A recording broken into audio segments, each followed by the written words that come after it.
This is the Jetavanaramaya, the biggest stupa in the ancient world.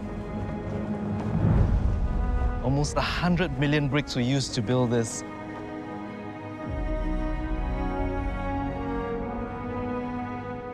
This primordial geometry at an age when ornament was a form of tribute. This was a deliberate simplification, and it is deeply profound. I'm in Sri Lanka, an ancient center of Buddhism. To explore a kingdom that embraced the new faith over 2,300 years ago and built up their capital in its honor. Of all the stupas in Sri Lanka, this is the earliest. The mound was said to be built as high as a tusker elephant that carried the sacred relics enshrined here. This place has remained a spiritual center for so long.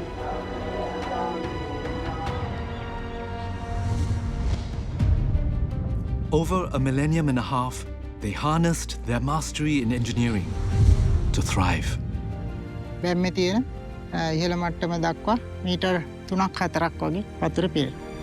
So with my head just rising above the water, this is really sophisticated engineering. I'm exploring their unique monuments and achievements, including an icon of Sri Lankan culture that's still treasured to this day.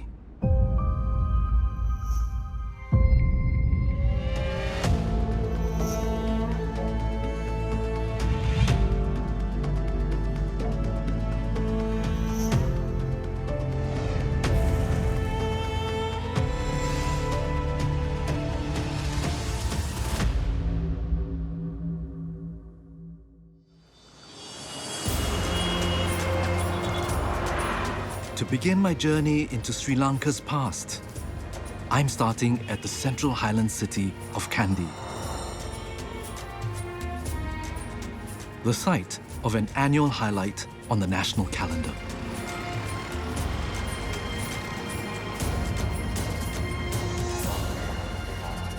I'm with thousands of people here waiting for a grand procession to start, and everyone's just so patiently waiting. And this is possibly the grandest and oldest Buddhist festival in the world.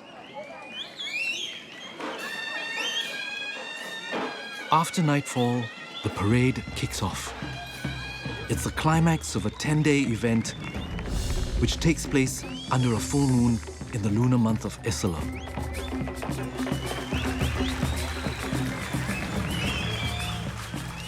These traditional dances are passed down among families in the area.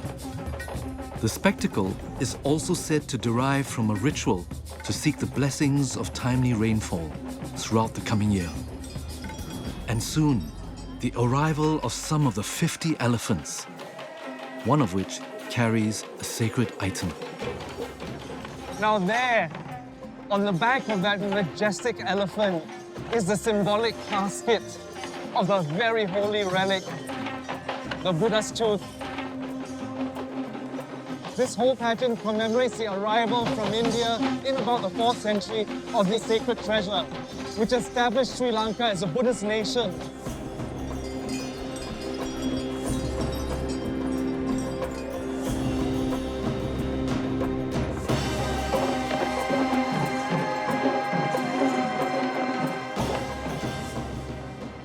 I was expecting a carnival atmosphere, but it is so much deeper than that.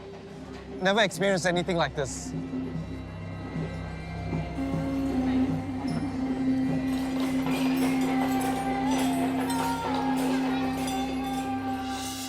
The nation's earliest history is lost to time, but a chronicle penned about 1,500 years ago called the Mahavamsa tells of how the new king Pandukabaya moves his throne from the coast to the island center in 437 BC to found a new kingdom named after the city of Anuradhapura. The seed of its modern religious identity was planted 200 years later in the 3rd century BC. The story goes that when King Devanampiyar Tissa is out hunting, he happens upon Mahinda, son of the great Indian Emperor Ashoka, who was also a bhikkhu or Buddhist monk. Mahinda duly converts the king, and later his sister Bhikkhuni Sangamita arrives with a sapling of the sacred tree under which the Buddha gained enlightenment, to consecrate the island as a sanctuary of the faith.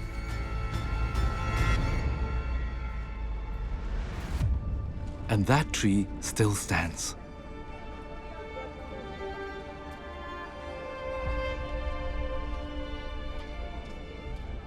I'm before the most sacred tree in Sri Lanka, and possibly one of the oldest trees in the world, 2,300 years old. Each tier has a golden fence. Even the struts propping up the branches are painted in gold. The entire thing becomes a monument. The Bodhi tree is referred to as the Bo tree, and it is a feature of every temple in Sri Lanka.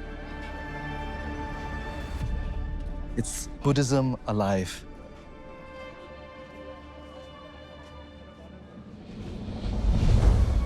To formalize his kingdom's new religion, Sri Lanka's first Buddhist king ordered the building of Anuradhapura's earliest stupa, called Dhuparamaya. I'm really struck by these amazing stone columns. So many of them. These suggest that there was a roof here, forming a traditional Sri Lankan structure called a Watadage. And this would have been a very nice, sheltered inner sanctum for devotees. Stupas were originally structures that enshrine the relics of the Buddha, manifesting his spiritual presence and profound teachings wherever they were built. This one is said to contain his right collarbone, brought to establish the faith in the kingdom.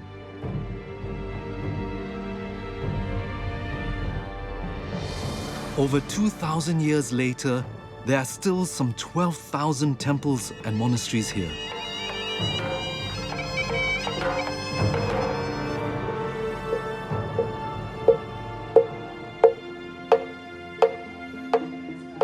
A unique aspect of Sinhalese Buddhism relates to the story of Bhikkhuni Sangamita, who went on to establish an order of nuns in the city.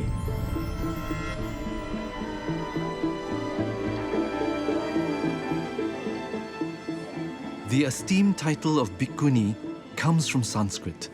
It means beggar, describing a reliance on alms.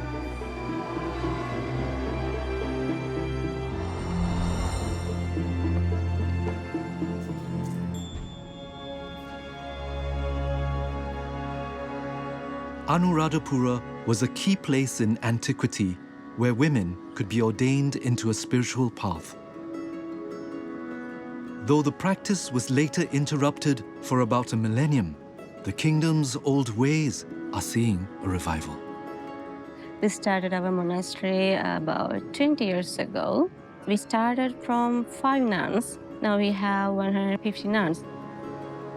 This is the monastery that we are living in, but we are homeless. We are renunciators. So especially for a woman, if she renunciates the world, it will not be easy. So now here we are ladies who live a celibate life, following basic precepts.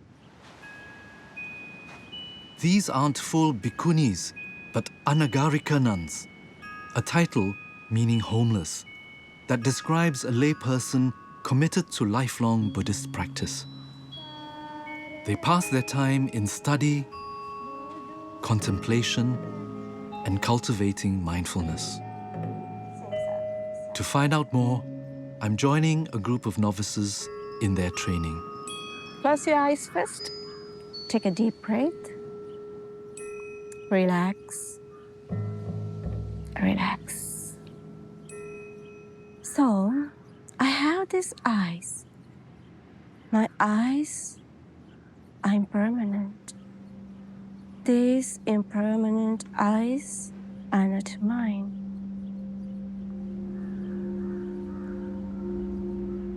I'm kind of overwhelmed, although I'm not supposed to feel this emotion. But when you remove the sense of permanence, you actually get overcome by a certain sort of joy. It's very beautiful.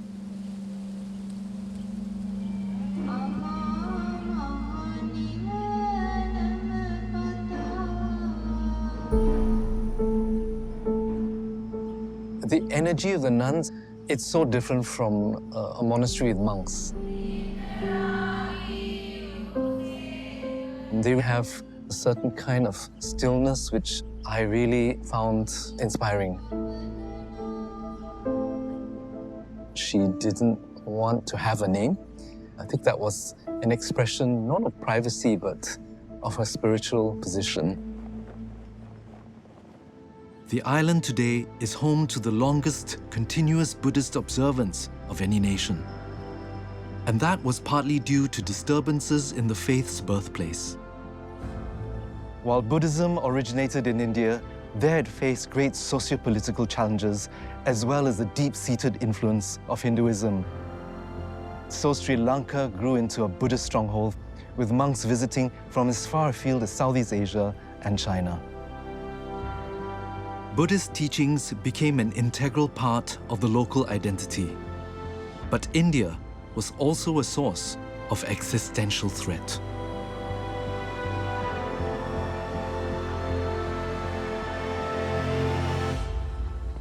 In the 3rd century BC, 2 horse traders from South India overthrow Anuradhapura's King Curator to become the island's first Tamil kings. The throne is soon reclaimed by the king's brother Esala in 215 BC. But just a decade later comes another invasion. This time of the Chola dynasty's King Elara, who cements his hold over the kingdom. It wasn't until over 40 years later that a prince of the southern principality of Ruhuna, called Gemunu, finally acts, gathering an army from across the land and a group of champion fighters known as the Dasa Mahayodayo, or 10 giant warriors.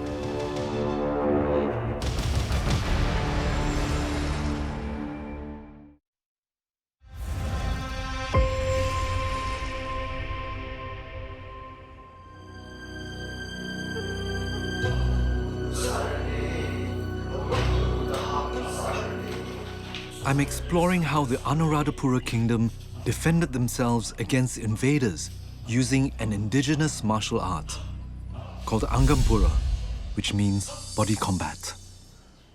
Eka, deka, tuna, atara, alla piti alla. I'm really struck by the way the exercises are just organic. It's about the ground and the body. After the warm-up, it's on to some basic attacks. මේක ඇතුලේ අපි ශරීරය විතරක් නෙවෙයි අපේ මනස practice කරනවා ඒක පුහුණු කරනවා ශරීරය ඇතුලේ වැඩ කරන්නේ කොහොමද ශරීරය වැඩ කරන්නේ කොහොමද එතකොට පහරක් වැදුනම ශරීරය ඇතුලේ මොනවද සිද්ධ වෙන්නේ එතකොට අපි ඒක හොඳ කරගන්න අපි මොනවද කරන්න ඕනේ and hip down. To learn more, Angam Master Ajanta Mahantarachi is giving me some personal training. Down. Starting with the tiger form. Grip like a tiger. Good. One. Then it's on to some more strength building. Speed. 1, 2, 1, 2. Heart. 1, 2. Come on. Heart. Speed. Go. It's really burning. But perhaps the most unique part of Angampora is its use of pressure points. මේකේ නිලස්ථාන නැත්නම් pressure points 108ක් ශරීරයේ තියෙනවා. මේ pressure points වල අපි මේ වගේ තැන් Oh.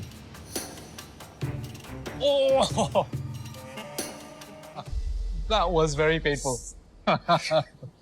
වංගා ශාස්ත්‍රයේ සියලුම දේවල් ඉලක්ක වෙන්නේ මේ මර්මස්ථාන වලට පහර දීමේ විද්‍යාවත් එක්ක. හැම පහරක්ම මර්මස්ථාන වලට එල්ල වෙන නිසා ඒක ගොඩක් දරුණු සටන් කලාවක්.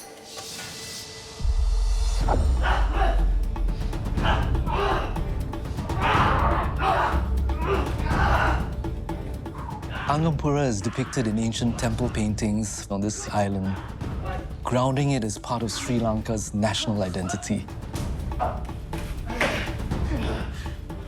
And I can see how this patriotic link is also a great way for young people to learn, to get back to your roots.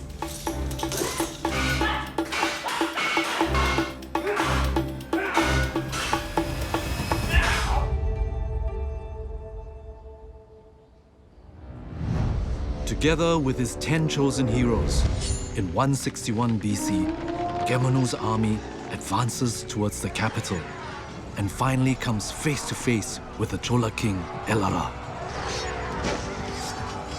The climax comes when Gemunu's elephant Kandula pierces his opponent's mount with its tusk,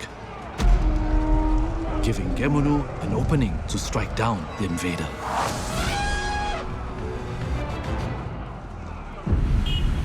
It's a legend that's still celebrated in the modern city. This is a really busy roundabout in the center of Anuradhapura.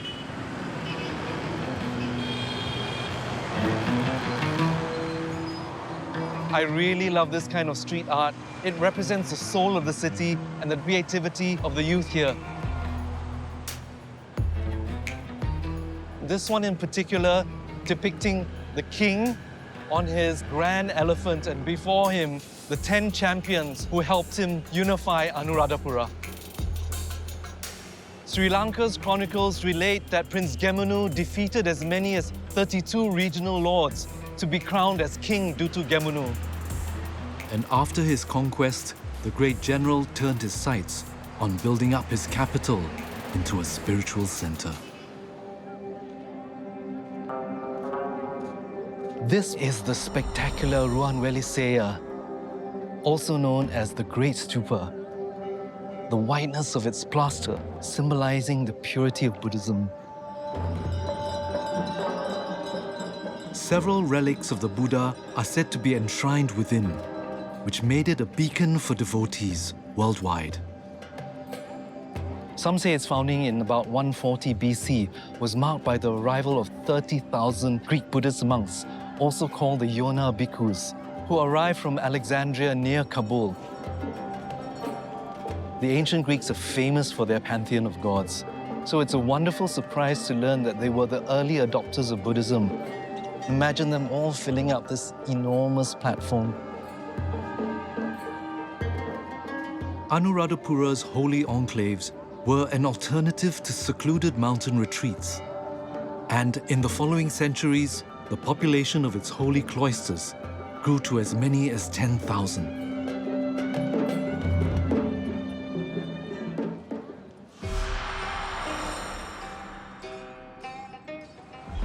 But what was the capital like, away from its religious monuments? A retired development officer of the sacred city, Prabhath Warusamana, is taking me on a tour of ancient Anuradhapura. අපි දැන් ඉන්නේ අනුරාධපුර නගරයේ වෙන් කරපු ප්‍රාකාර බැම්ම අසල. මේ ඇතුල් නුවර සහ පිටත නුවර සම්බන්ධ වන්න ඉස්සලා තිබ්බ සීමාවක් විතරයි. හිස්සු පූර්ව 41 සහ 19 අතර සූරියන් උසට මහා ප්‍රාකාරයක් බැම්මක් ඉදිකල බවට වාර්තා වෙනවා. So this wall separates the royal inner city from the outer city for the general population. මේක බලකොටු නගරයක්. මේ ඇතුල් නුවර කියන්නේ රජතුමා මාලිගය වෙළඳ සල්පිල්. The city was a hive of activity for all sorts, many of whom arrived here via its main waterway. මේ මල්ලතේ ආශ්‍රිතව තමයි අනුරාධපුර ශිෂ්ටාචාරය බිහි වෙන්නේ. Across it still spans the remains of an old road, part of a network that stretched to four corners of the island. මේක හිස්සු පූර්ව 5 සිට 900 වසර දක්වා භාවිතා කරලා තියෙනවා. මේ පාලම තමයි අනුරාධපුර උතුරු දෙසට නෝර්ත් එකට යා කරපු මහා මාර්ගයේ ප්‍රධාන පාලමක්.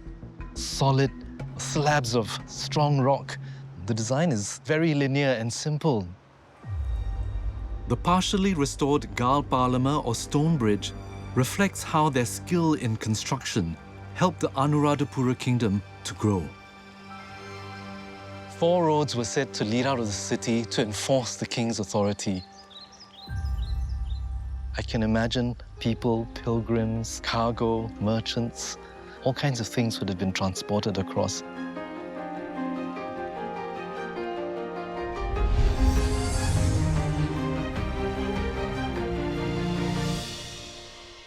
From its position in the northern center of Sri Lanka, travelers could navigate via 2 rivers to the island's eastern and western coasts.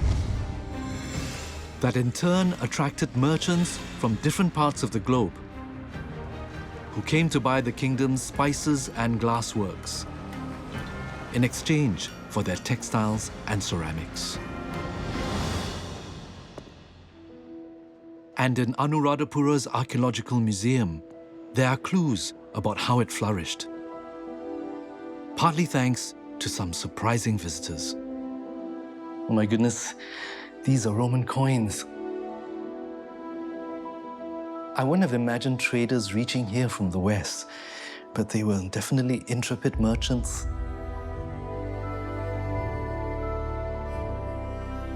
And of course, you have these local Sri Lankan coins.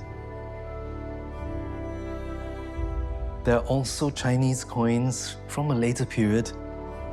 They would have been good for international trade. You find them everywhere. So Anuradhapura drew people both from east and west. But there was a secret to the kingdom's prosperity. And it can still be found within the ancient city. This is the Abhaya Wewa, built by Anuradhapura's first king, Panduka Beya, 2,400 years ago. There's a celebrated Sri Lankan saying that goes something like, "Let not even a drop of rain flow into the ocean without being used." It's an ambitious aspiration for effectively managing the island's water resources. To think that it's still used today, I think that's really remarkable. The reservoir supplied water to the capital, helping its rise as one of the world's most continually occupied cities, and turning the nation into a hydraulic titan of its time.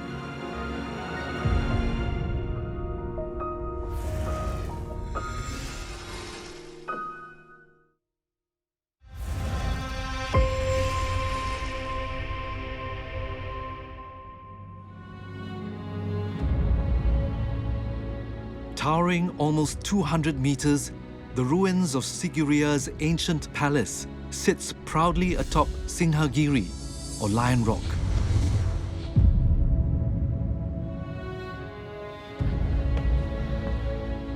Singha, meaning lion in Sanskrit, is also a word long associated with the island's majority Sinhalese population.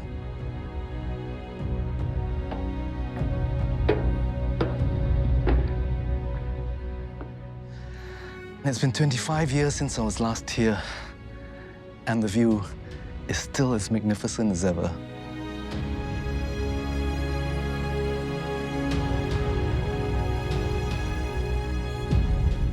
This stunning stronghold in the sky is a UNESCO World Heritage Site that was founded by Anuradhapura's King Kashyapa.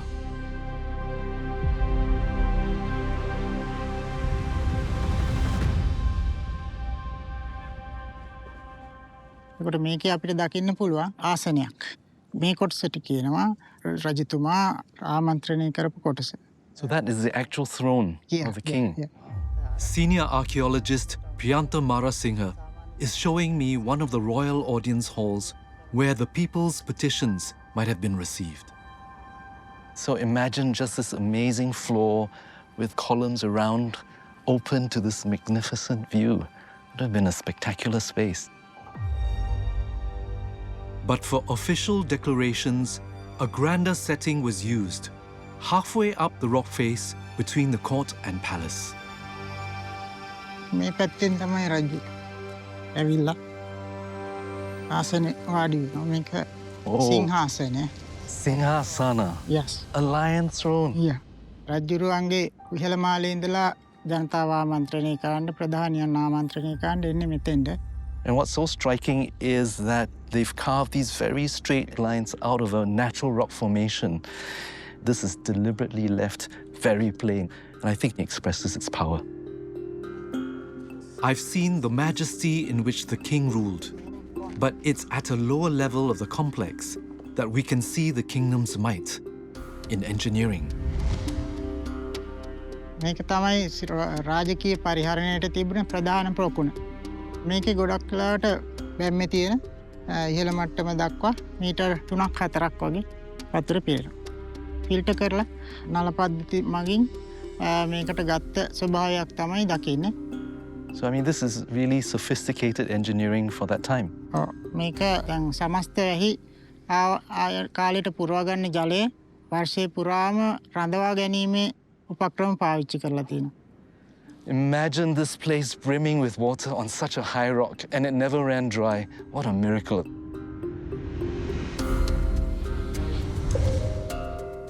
The water store of Lion Rock provides a clue about a major challenge the kingdom faced. The central plains of northern Sri Lanka, also known as the Rajarata, or the King's Land, is a dry zone with rainfall that averages less than 70 inches a year. So how did they thrive in the arid environment? I'm 20 kilometers from the ancient capital, joining a group of farmers who begin their work with a quick prayer, led by Hemasiri Chandrasena. එහෙනම් උජ්ජමණ්ඩම් වැඩේ පටන් ගමු. ඔව්. යා. Their task for the day is the upkeep of the community's long-standing water system by clearing the old embankment of weeds and saplings. එතකොට කරන්න මේ විදිහට තමයි කරන්න ඕනේ. Okay. එහෙම තමයි කරන්නේ. Yeah. ඕ අපේ අත්තලා මුත්තලා ඉතින් කරපු හැටි මතකයි නේ දන්නවනේ ඉතින් ලස්සනට කරගෙන යන් අපි.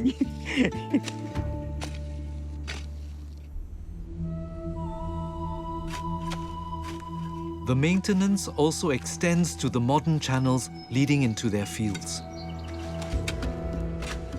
So they plant many kinds of rice out here, and the water comes through these beautifully built channels all the way around this huge farm.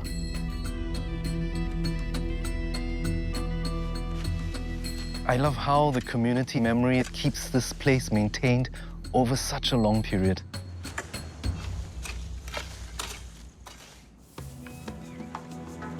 And the water they depend on comes from a nearby reservoir that's called a veva, or tank. මේක දිග තියෙනවා කිලෝමීටරයක්. මේ වැය වතුර අංගන දැන් 14ක වතුර එක දිගට එනවා. මේ ගානට අඩි 5ක් අඩුවෙන් යටට ඒ ප්‍රමාණය යල්ලනවා. So there's always some water here. හැම තිස්සෙම වතුර තියෙනවා. පුරව තුනක් තියෙනවා. කුඹුරුවක් කරන් මොකක්ද තියෙන්නේ. I see, so you have smaller tanks feeding bigger tanks that are lower down, and then the water from here feeds more tanks that are lower than this, so it's a whole cascade system. The Anuradhapura Kingdom established the Elangava, or tank cascade system, with as many as 30,000 reservoirs spread across the land. It was one of the largest and most complex hydraulic networks in history, helping to feed its growing cities, which was where one of Anuradhapura's greatest civic achievements was made. What some call the world's earliest hospitals. Well, this is an amazing site with so many rooms.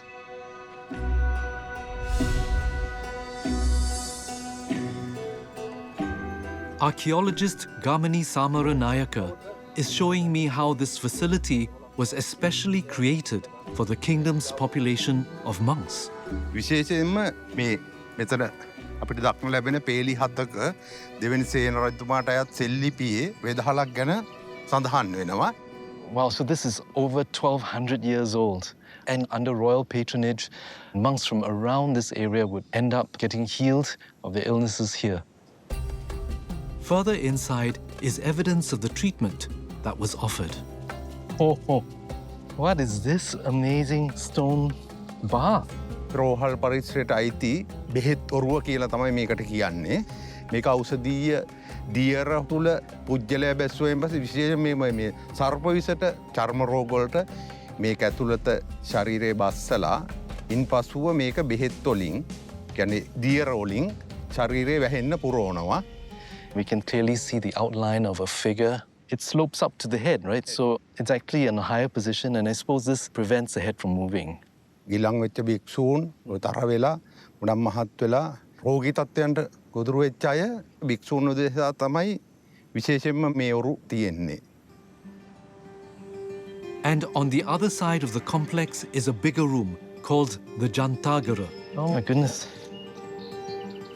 මේ කොටනැගිල්ල සම්පූර්ණ ඇතුළත මේකේ ලිප් බැඳලා ගිනි මොලවනවා. ඊළඟට වතුර භාජන කීපයක් උණු කරනවා.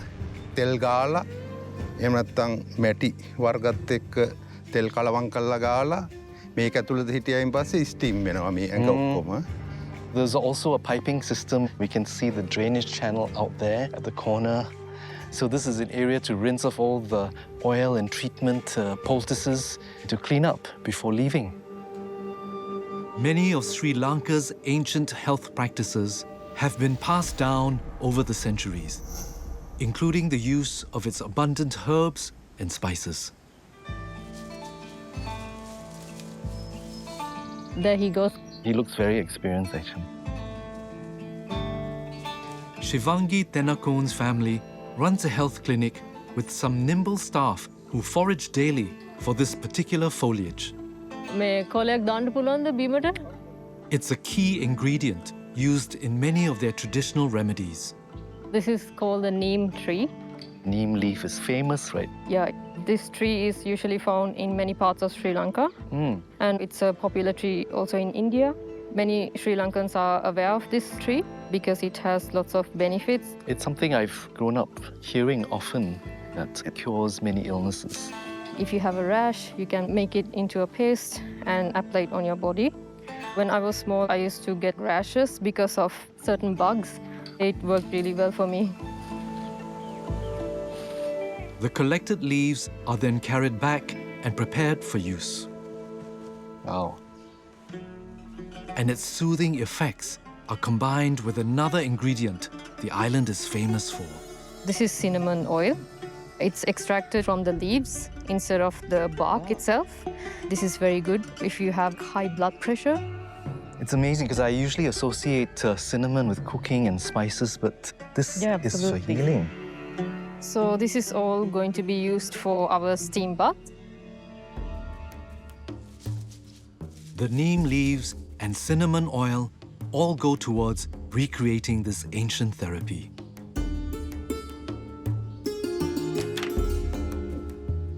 It's incredible to imagine that monks were looking after themselves in this way.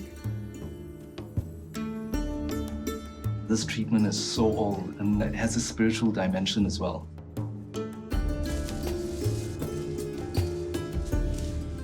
While the island gained renown for its religious practices, its fame traveled even further, thanks to its material wealth. Yellow sapphire. Yellow sapphire. Wow.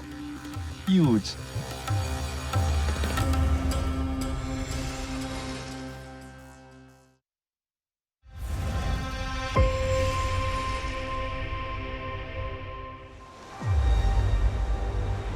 I'm tracing the fortunes of the Anuradhapura Kingdom, and it was the island's natural bounty that helped carry its name far and wide. This remarkable orange shoreline on Sri Lanka's northwest coast saw the ancient Greeks call it Taproban, meaning copper-colored sands. And over there is India. Some say these waters were the source of as many as 8 kinds of pearls. So it was a land of unimaginable riches in the ancient world. While Sri Lanka's pearl industry is now sadly extinct, another historic gem trade is still going strong.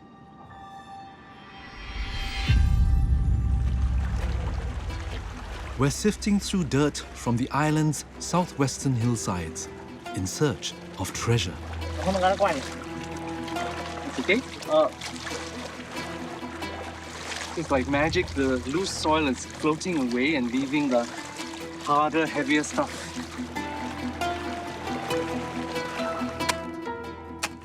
ආයි ටිකක් දාගන්න ඕන මේකට කරකවන්න.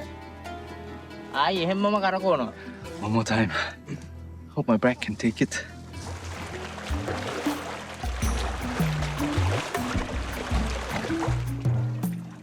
ලොකු ගැට ටික අරන් දාගන්න ඕන. Throw away the big stones. ඔව්.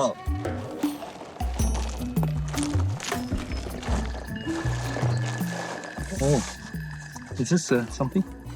ඉල්වාන. වැඩක් නෑ. මේක වටින්නේ නෑ. දෙන්න බෑ. I mean, this looks big and shiny, but it is not a gemstone, so... But my guide, Lalith Jayanath, spots something else. ගෙවුඩ මැණික්. Wow. What stone? ගෙවුඩ. ප්ලානිල්. Can this be sold? 5000ක් වගේ. ඉඳලා හිටලා හම්බෙන්නේ. And further beneath the gravel is a second jackpot. Oh, and another one. පුෂ්පරාග. yellow sapphire. Yellow sapphire. 6000ක් විතර. Not bad for a tiny thing. The rough stones are taken to nearby Ratnapura, the city of gems, the heart of Sri Lanka's precious mineral trade for over 2,000 years. Hello. Hello, how are you? Hi. These gems that you're selecting? Yes, this whole lot. So you're buying from the people around? Yes, yes. So one by one. Wow. To succeed in their trade, buyers like Tuan Faisal need an expert eye.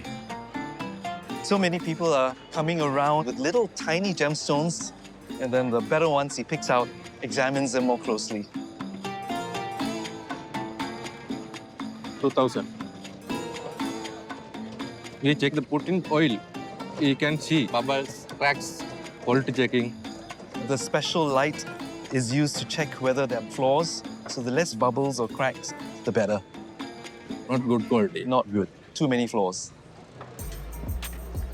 For centuries, buyers have come here in search of Sri Lanka's legendary jewel, the blue sapphire.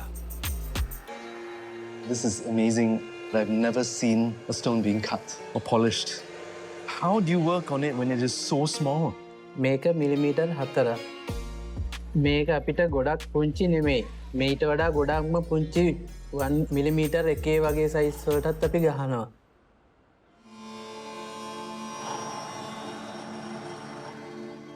Nimal Jayanta started this workshop with his cousin and regularly handles some jaw-dropping specimens. Wow. Oh my goodness. ඊට වඩා ගොඩක් ලොකුවේ හම්බෙනවා. කියන්නේ මම කපලා police කරා carrot 25ක ගලක් නිල් මැණිකක්. I mean, 25 carats would be the size of my thumb, I think, at least. That's enormous. It's astonishing to think of so many riches in such a small island, which itself is shaped like a jewel. Sri Lanka's gems, especially sapphires, were treasured even by Greeks and Romans, who established trade with the island from about the 1st century. With other precious commodities as tortoise shell, ivory, and elephants, Sri Lanka's treasures were carried from its ports on ocean-going vessels called yatra. The ships had an outrigger for balance and were said to be built as large as 30 meters to carry 50 tons of cargo or even 12 elephants. They crossed the world's oceans, making exchanges. And as all profits of foreign trade were claimed by the king, Anuradhapura's splendor grew. And it was in about the 8th century, after over 1,000 years since its inception, that the kingdom produced a unique treasure. At Anuradhapura's Abhayagiri monastery, I'm finally nearing the era's highest cultural achievement that was conceived to adorn their temple thresholds. called the Sandakada Pahana or Moonstone. Look at this, the jewel of Anuradhapura art. It's so delicately rendered. The word moonstone derives from its shape. It's a half moon, semicircle, simple geometry combined with this very intricate carving. I can see the outer ring of fire and then bands alternating between animals and finally a peaceful, beautiful lotus. Kind of represents the karmic journey to perfection. It's really sublime. The traditional motif still remains a fixture of Sri Lankan culture to this day. This is one of the moonstones wow. that we've done.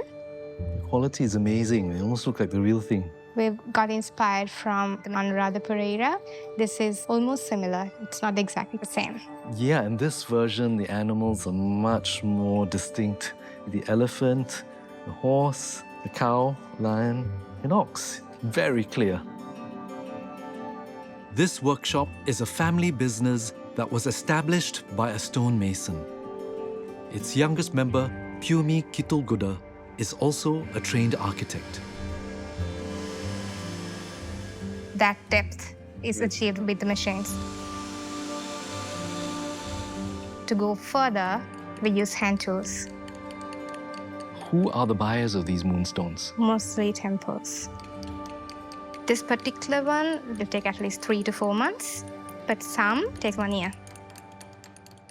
As a Sri Lankan, what does a moonstone mean to you? Moonstone is such a sacred thing. As a Buddhist, I actually strongly feel for it. I want to carry it forward and make something that's fitting for present life. There's a lot of people who have learned and trained to appreciate what's in the past, I think now more than ever. I'm really impressed by the quality of the work that still survives in Sri Lanka. This really looks like something out of the Anuradhapura era. I've traced how Sri Lanka's Anuradhapura Kingdom reached its pinnacle.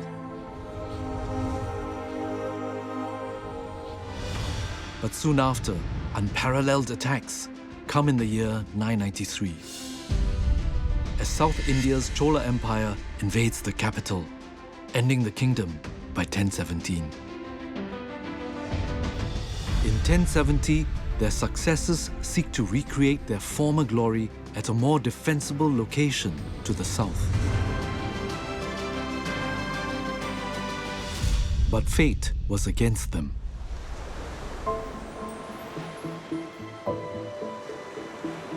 After the fall of Anuradhapura and its direct descendant Polonnaruwa, just 2 centuries later, the seat of Sinhalese power fractured as disparate kingdoms engaged in agriculture and trade.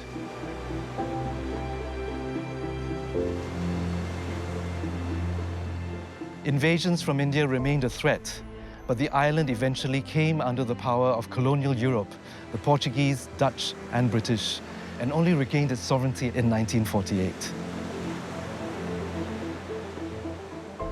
Despite these historical fluctuations, the Anuradhapura Kingdom still lives large in the national consciousness as a dazzling golden age that founded Sri Lanka's distinct identity and culture.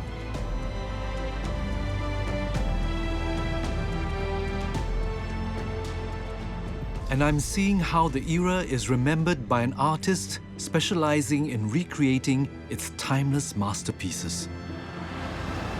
This is such a lovely gallery. මේ ඔක්කොම පස්වෙනි සියවසට අයිති කෙනෙක් අපිට සිතුවමවලට පෙන්වන්න පුළුවන් චෙතබදාමයක් මත පෙස්කෝ බුයනෝ කියන චෙතබදාම මත ඇඳපු සිතුවම්. These are the iconic ladies of Sigiriya, am I right? Yes, Sigiriya frescoes. ඒ කාශ්‍යප රජුගේ දූල දෙන්න කියලා තියෙනවා. ඒ Yeah, I think in the Anuradhapura period, they really understood beauty. The body of Jagath Jayasuriya's work covers almost 1,500 years and is a window into the nation's evolving heritage. Which is your favorite painting? මේ සිතුවම් ගොඩ අතරින් මට වැදගත් සිතුවමක් තියෙනවා මේ දඹුල්ලේ සිතුවමක පිටපතක්. තියෙනවා මේ පැත්තේ තියෙන්නේ ඒ බුදුහාමුදුරන්ගේ බුද්ධත්වයේ ඇත්තද කියලා බලන්න මේ වසවර්ති මාරයා අතාපිට එන එක එයාගේ පිරිසත් එක්ක. ඊට පස්සේ මෙයා මගේ බුද්ධත්වයේ ඉස්සරයි කියලා මේ අර මුද්‍රාවෙන් භූමි ස්පර්ශ කියන මුද්‍රාවෙන්. This is a very beautiful 18th century illustration, but there's so many elements that are so old. The classic pose of the Buddha, the bo tree above him, these representations existed since Anuradhapura. And today it has that same power and meaning. ඒ සිතුවම් මම රටවල් 25කට වගේ එකම චිත්‍ර පිටපත් දීලා තියෙනවා. I love how your paintings and Sri Lankan art goes really around the world.